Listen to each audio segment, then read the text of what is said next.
Bagaimana membuat Indonesia berdaulat dari sisi undang-undang dasar? Sebuah pertanyaan mendasar yang harus kita jawab segera agar Indonesia bisa menjadi negara besar, menjadi leader, bukan menjadi follower. Kita ingatkan, berubahnya pasal 4 Pancasila dengan hampir tiadanya dipakai lagi kata dalam tanda petik musyawarah mufakat dalam pemilihan kepemimpinan pusat dan kepemimpinan daerah ini merubah segalanya. Dulu rakyat memilih anggota DPR MPR, lalu DPR MPR bermusyawarah mufakat memilih presiden atau DPRD tingkat 1 tingkat 2 memilih kepala daerah. Sekarang rakyat langsung memilih dengan diubahnya Undang-Undang 45 ke Undang-Undang 2002. Ini merubah peta cara berpolitik Indonesia hingga seperti sekarang ini. Politik transaksional terbanyaknya. Untuk itu kita akan mengusulkan sekali lagi untuk mengamandemen atau merubah Undang-Undang 2002 tersebut dari menggunakan popular vote dikombinasi dengan electoral vote. Sungguh, popular vote itu menghilangkan budaya Nusantara bermusyawarah, menghilangkan sila keempat di Pancasila. Bagaimana sih maksudnya?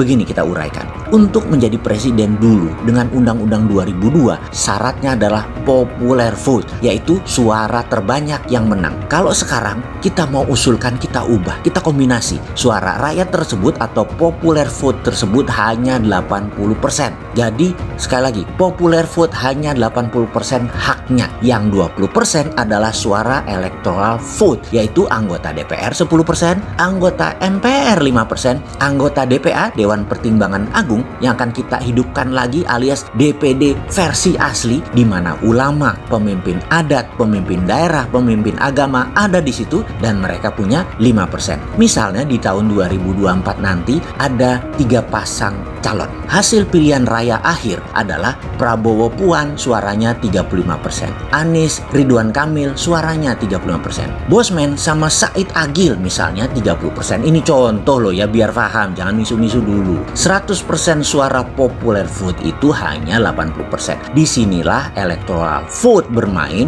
dan perannya mereka dilakukan dengan bermusyawarah. Jadi ketiga paslon tadi akan memaparkan visi dan misinya di depan DPR, di depan MPR, dan di depan Dewan Pertimbangan Agung. Misalnya nih, DPR melihat dan bermusyawarah menimbang visi misi calon, melihat integritas mereka, melihat kapabilitas mereka, didapatkan ternyata pengalaman Pak Prabowo, visi misinya jelas dibanding MMT, modern monetary-nya Bosman, dibanding Tina, dibanding tiaranya Bosman, dibanding visi misinya Anies dan Ridwan Kamil misalnya. Maka DPR suaranya diberikan ke Prabowo Puan. Lalu Prabowo Puan dapat suara DPR dan ternyata dapat suara MPR. Tambah lagi jadi tambah 5% jadi 15%. Kalau Anies Ridwan Kamil dapat tambahan dari suara DPA, mereka mendapatkan tambahan 5%. Bosman dan Said Agil tidak dapat suara electoral vote. Maka jadilah Prabowo Puan jadi presiden tahun 2024 sampai 2029. Inilah pilihan adil dengan suara popular vote dan electoral vote digabung. Sila keempat Pancasila itu electoral vote, musyawarah mufakat. Semua ini memenuhi rasa keadilan dan kedaulatan rakyat dan negara. Lalu pemerintah daerah bagaimana? Di pemerintah daerah misalnya gubernur, suara popular vote hanya 80%. Kemudian 10%